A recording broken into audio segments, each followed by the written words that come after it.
Joining us now is our panel with News Corp columnists Louise Roberts and Gemma Tognini from GT Communications. Lovely to see you both. It's nice to be on set tonight together. So good. Isn't it fantastic? Look, let's get straight into it. We've got a lot to cover tonight. Sure. So, firstly, Prince Harry, that's the theme of the night, is set to return to the UK this week to attend a charity awards night, but there won't be a family reunion. In fact, according to reports, King Charles has no time for his youngest son, while Prince William hasn't spoken to him for a number of months. I mean, Gemma, with all the dramas that we've had over the last few months, few years, even with Harry, how surprising is it that there won't even be a family reunion? Well, it's not the most shocking plot twist you've ever seen, is it? No. It makes me genuinely really sad. Now, you and I, Danica, both of hot-blooded Italian descent. Yes. We know about family dramas and blood wars that go on sometimes for generations, jokes aside, but I can't imagine the kind of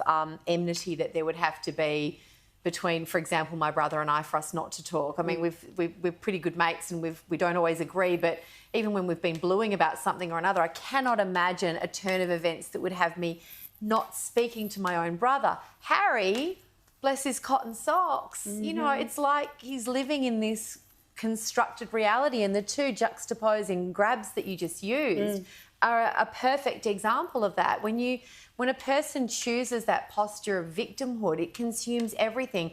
It absolves them from taking responsibility from their own behaviour because everything is everybody else's fault. Absolutely. It makes me sad on a human level, but also on another level, I wouldn't want to hang out with him. He's such a goddamn punish. Well, he's a serial nuisance, as I said in my introduction. Louise, just going on from that, how sad is it that this is going on and he's going to London and there's not even a catch-up with his own father? Exactly, yes. But, you know, we're looking at two grown men here, and it's on Harry to build that bridge with his brother and actually repair the relationship, because it was so good when they were younger, and when in the early days of William and Kate's relationship, they were the great threesome that went out and they were always happy and everyone was happy to see them, and they built such a great young royal brand. But now we're looking at a situation where Harry and Meghan's two children and Kate and William's three kids, they will grow up not knowing each other. And that's the real tragedy, I think. These little cousins won't get to know each other in such a tight brood. I don't think anywhere in history we've had the cousins separated like that. It's so sad that they won't form that bond. And we also heard this week that the former royal butler, Grant Harold, he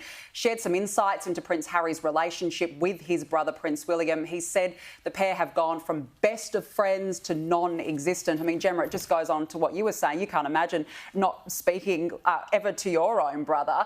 How much of this, though, do you think is Harry's doing?